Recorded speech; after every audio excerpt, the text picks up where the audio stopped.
Okay, we're talking about how you came to leave CNN. Now, was that meeting that you had with Ted Turner, was that the last straw, or did you know this was coming? Did you? No, it really, I couldn't imagine that anyone would fire anybody who promised a one rating and delivered it. I came from a business where, television, where ratings, or you deliver the ratings, you've done your job. And, it seemed absurd to me. I knew there was tension, but it was, I expected nothing like this. But the Sandy had become involved with an agent, kind of Al Geller, who was, you can use this absolutely, was a snake and was widely regarded in the business as a snake. Years later, Roz Abrams had to sue him to get out of what had been eternal servitude for the contract she had first signed with him. But anyway, and he had been whispering things into Ted's ears. Oh, Reese is too hard. The people don't like him. And he had another client who was a fairly talented anchor named Marcia Ladendorf, and he wanted to put her in prime time, and that was where Kathleen was, and there was no comparison. But so all this was there, and Ted was looking for an excuse. We've omitted that at one point now, earlier, middle of spring, we had a labor event where the labor unions tried to organize CNN. And it was going to be a close election. Everybody thought it was very close. Ultimately, we won 200 by a margin of 2-1 because Pat's people were so loyal to her, and the day of the election, which was supposed to be so close, all of Pat's people came on the floor wearing vote no signs. And Pat was the mother of CNN. She took care of the people. She treated them like human beings. If they had rent problems, we'd advance them money.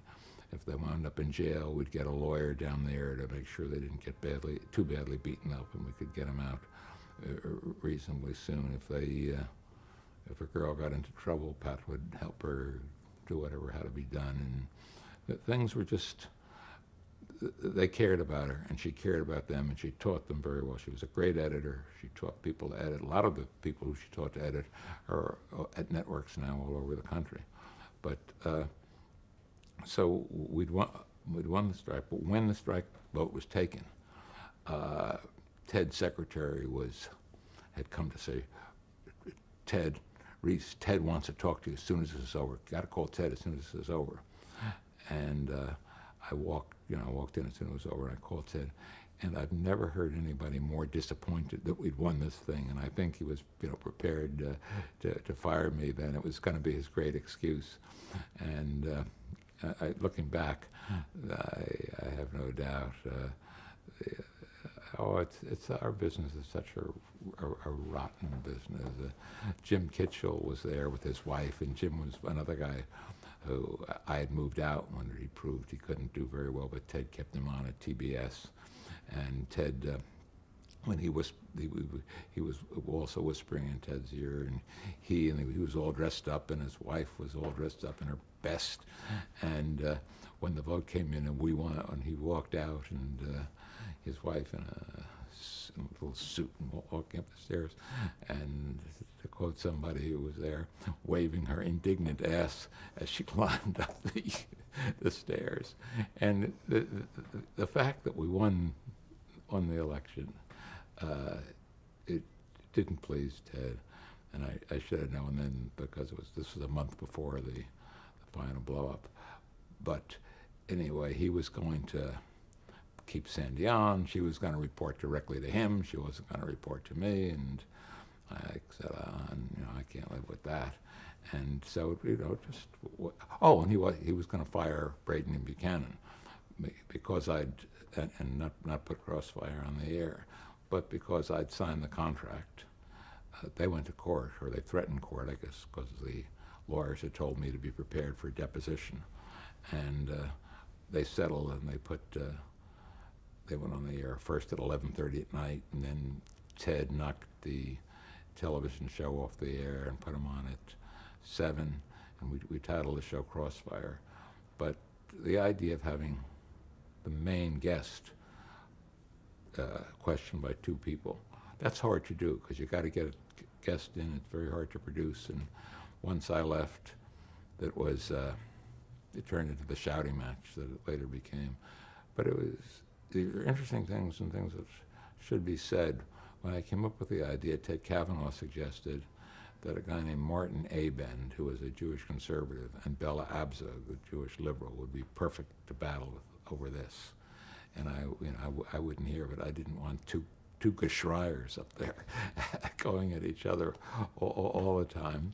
And I kept looking. And I think Braden and Buchanan were the best match. Braden was ex-CIA. He'd been the hero of he'd run a paper in Santa Barbara and written a novel which became a sitcom called the Family, Eight Kids and Eight is Enough, yeah. And anyway, he was very, very smart, and he was a WASP of the First Order, a good friend of the Rockefellers, and Buchanan was a tough Irishman. And so you had a tough Irishman for the conservative, and a truly tough, a Marine. Braden was a Marine CIA guy. So you had a reasonably tough liberal, and it was a good match between them. I learned a lot while I was there afterwards, and this is, again, an important lesson about television. When I had Bella Abzug and Phyllis Schlafly as commentators, and Phyllis in her little blue suits and her American flag and her good look, she was conservative on home and family issues, and Bella, of course, was Bella. And at that time, ERA was winding down. Either was going to make it or not make it as a congressional amendment for equal rights for women. And one day I got a phone call. I still don't know from whom, but it was a Southern congressman or senator, and it was after lunch, and he was showing the signs of having had a couple of drinks. And he said, Reese, he said, I can't say this because of the state I come from, but I'm for the ERA. And I think we got a chance to pass it in my state. And I want to pass it in my state. And every time you put that woman Bella on the air, you cost us 10,000 votes. And the message is clear that the messenger is more important than the message.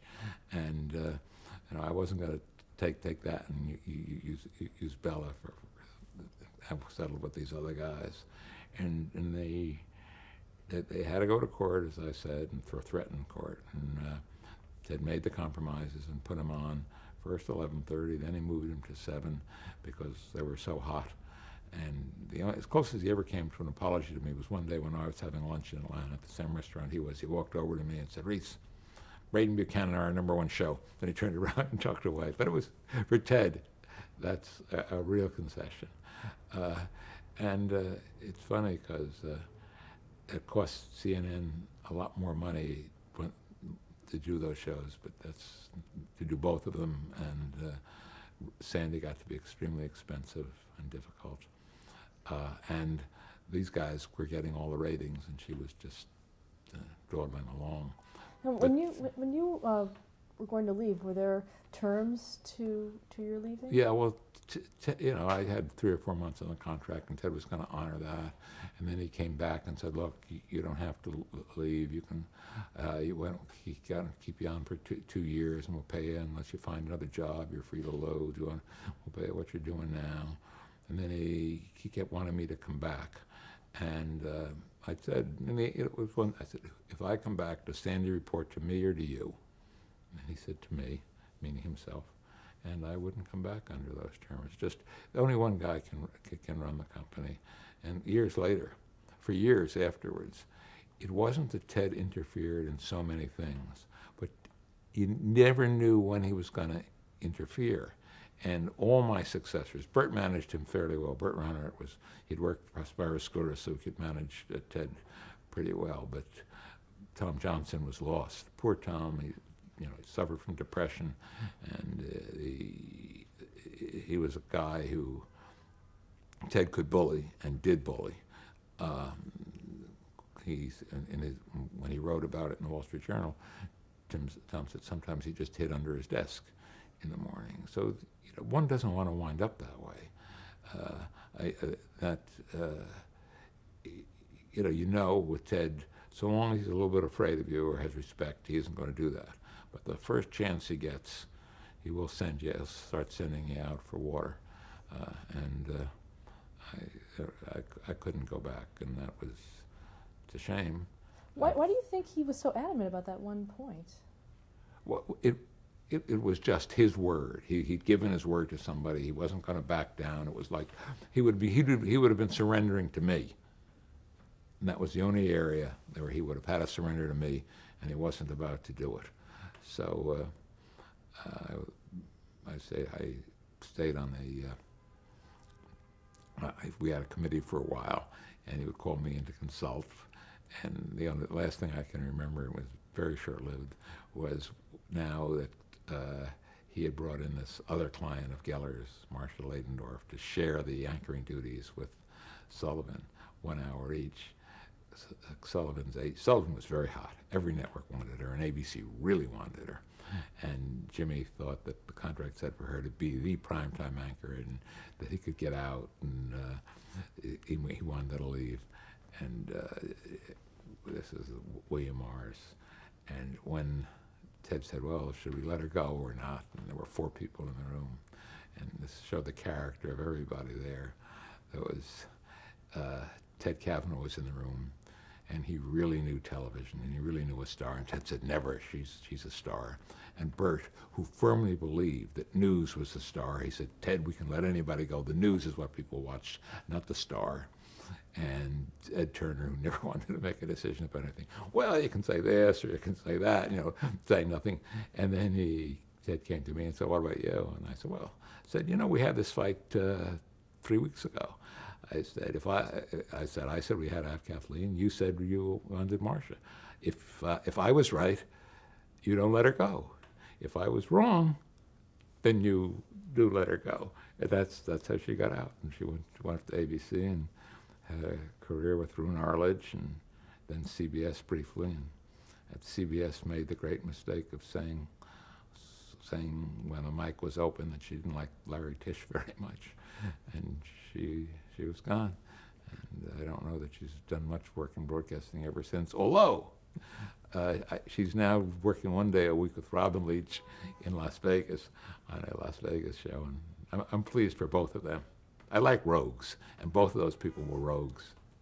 What has been your relationship with Ted Turner since you left? Oh, pretty distant, polite, but distant. When he heard I was writing a book, he became very concerned, and the last thing I can remember saying to him, or him saying to me, was the 20th anniversary. He yelling as he started at me, and then started going away and was yelling down the hall, Reese, if you write a mean book about me, I'm going to write a mean book about you. And right now I've read that he's looking to write a book, and I'm afraid of just, no, I don't think my book was mean. What do you think he'd say about you? As little as possible. He never mentioned me in the history of CNN.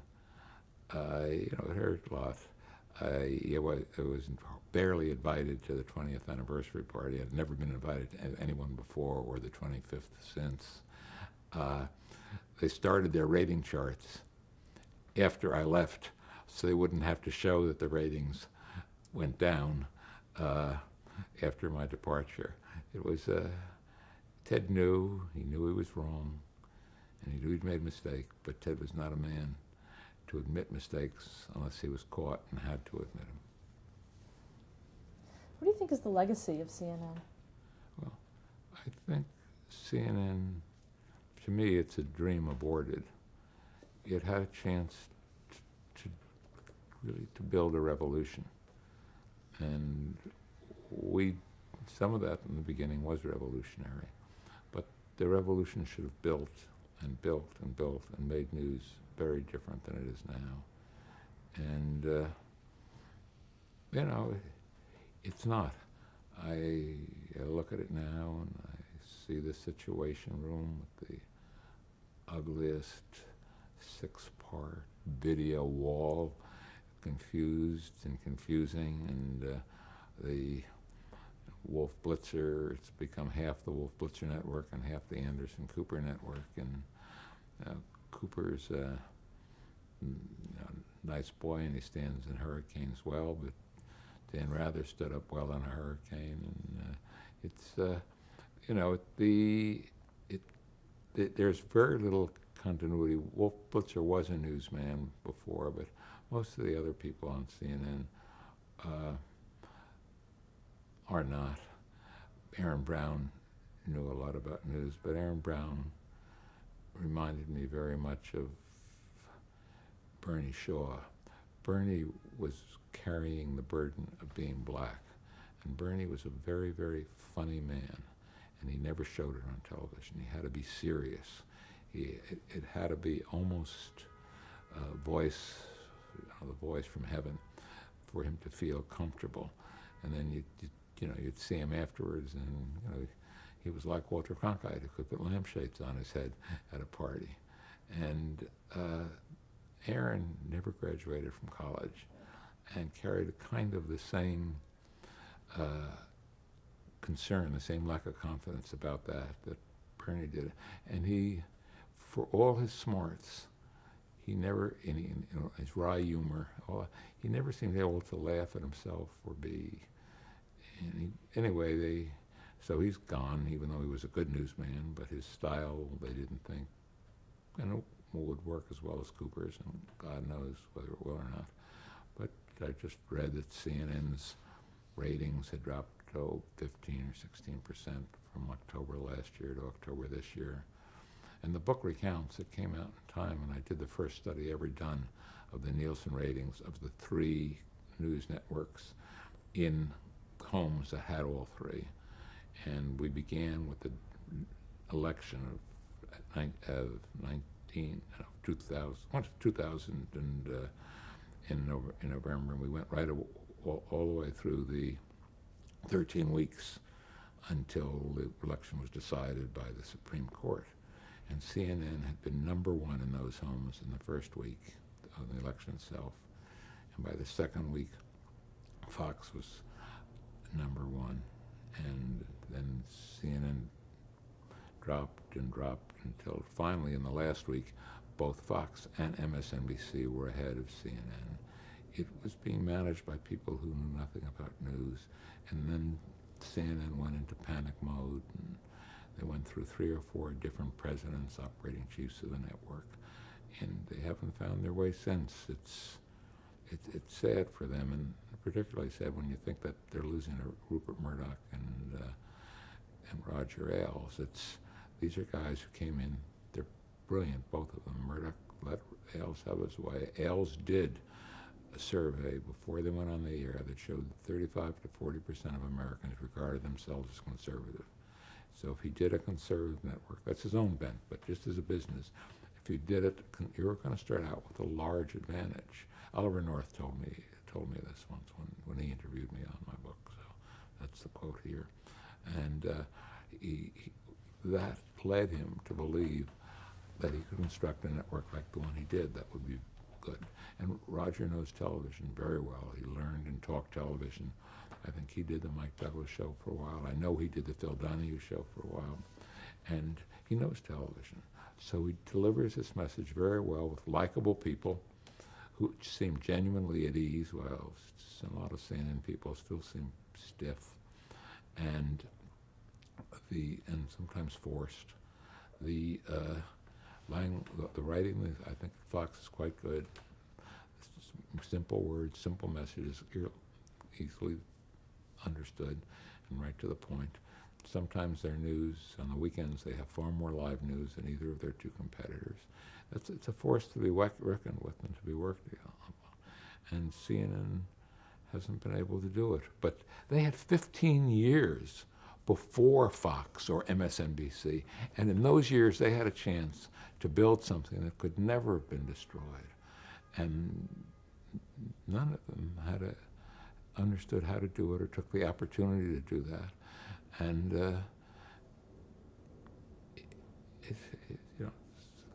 you build a dream, you live for one thing, and you get a chance to do it, and that's wonderful.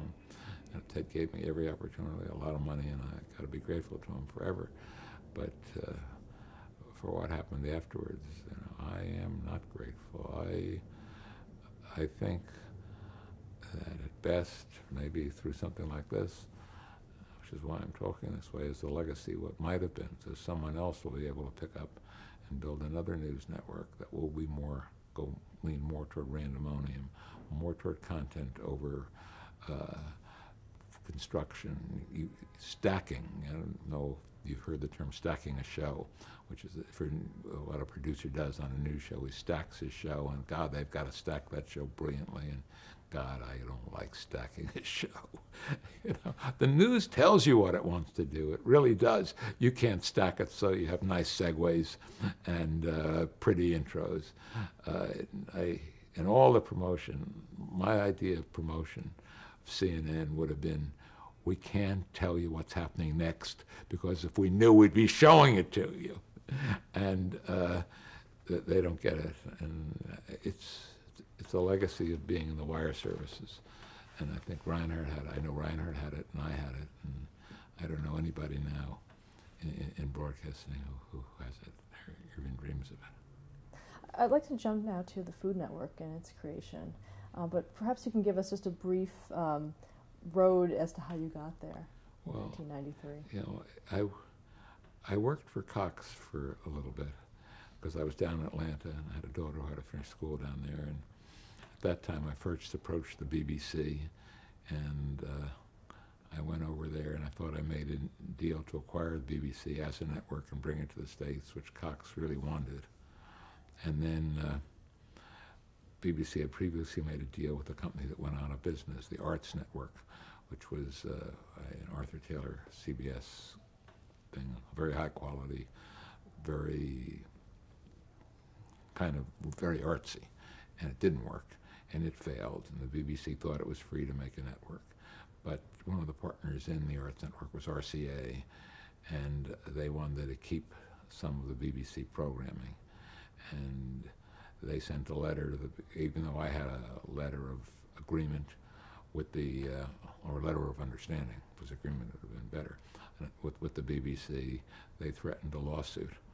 And when I carried it to Garner Anthony, who was head of Cox and married to Barbara Cox, and told him what had happened, and I asked him if he wanted to fight, and he said, Reese, if they don't want us, we don't want them.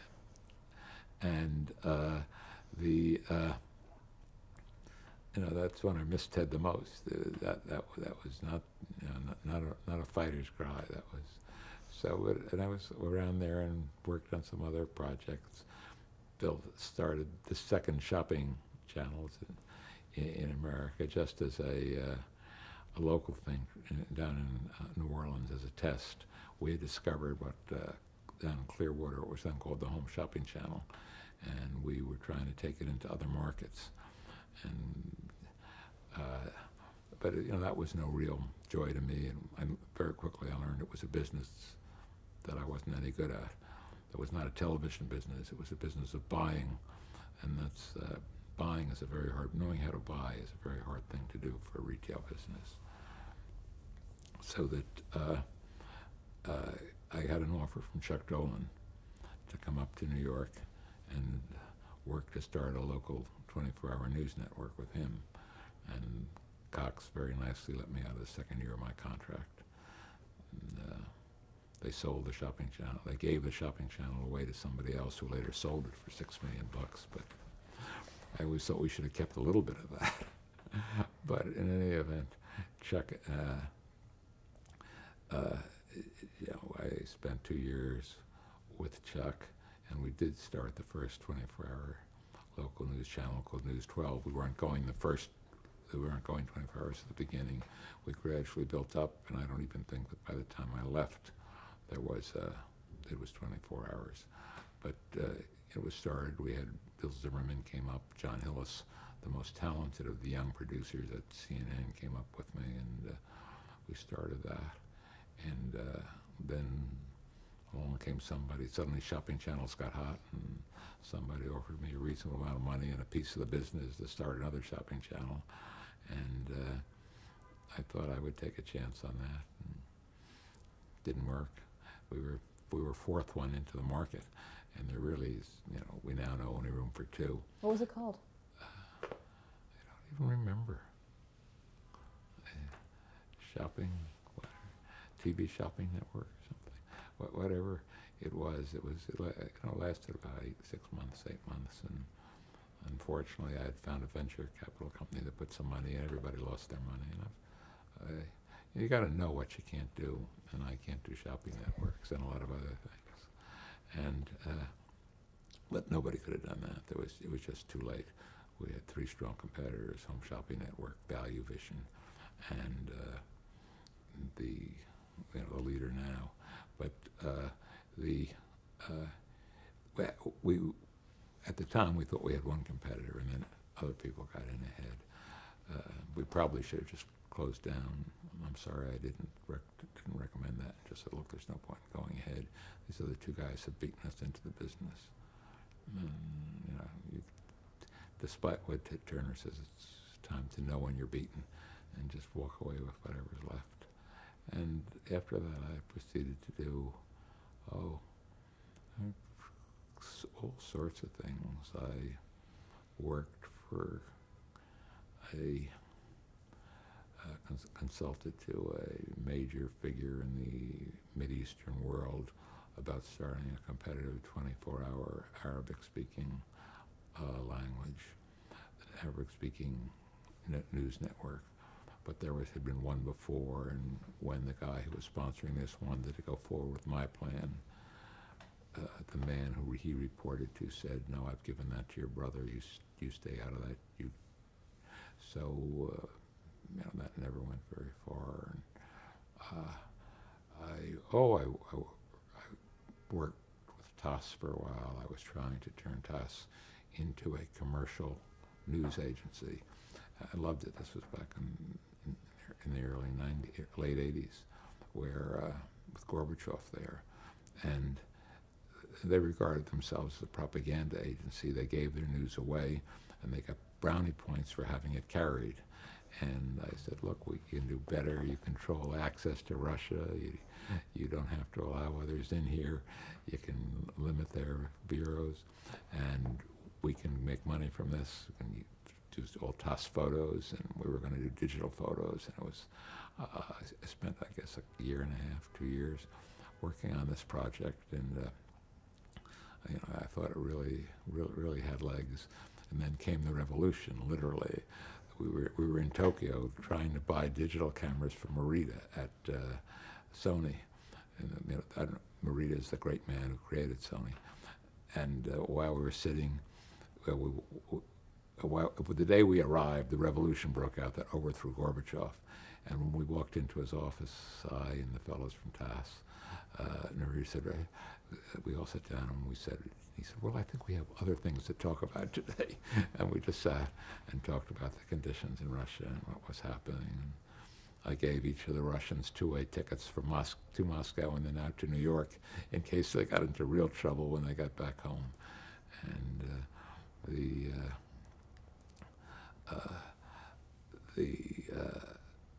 but it's fun. I guess I'm doing too many things at once here at this point, but I was also working with Time Warner, trying to build an international business channel, which was very, very early on. It was one of my best plans, in that the idea was we'd have partners in each country, and we would supply a 24-hour English language channel. We'd start with the opening of the day in Hong Kong or Tokyo, and we'd end it with the close of the New York market. You'd have live action all day long. It's like the track is always open, except for 4 hours in between, and then you do summaries in advance. And the critical thing was your partners had the right at any time to start doing language in their own programming in their own language in 2-hour blocks, but they would share their advertising revenue with you. So you build it. Anyway, it would have been a thing. I worked with Bertelsmann. Their magazine Capital agreed to become a partner. We were on our way.